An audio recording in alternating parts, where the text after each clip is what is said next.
What's the meaning of ballcock?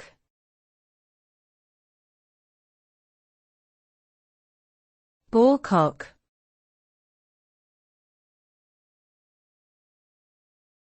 Ballcock.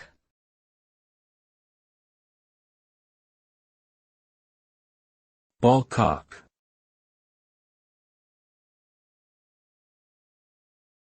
Ballcock.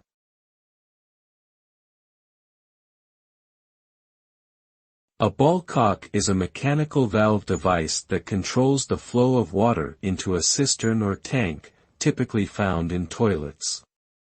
The valve works by using a floating ball attached to an arm, which rises with the water level and closes the valve when the tank is full.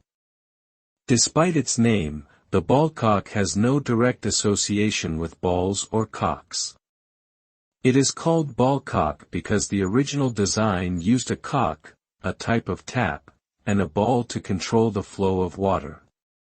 The term is commonly used in plumbing, but it may also be used colloquially to refer to the floating ball component of the valve.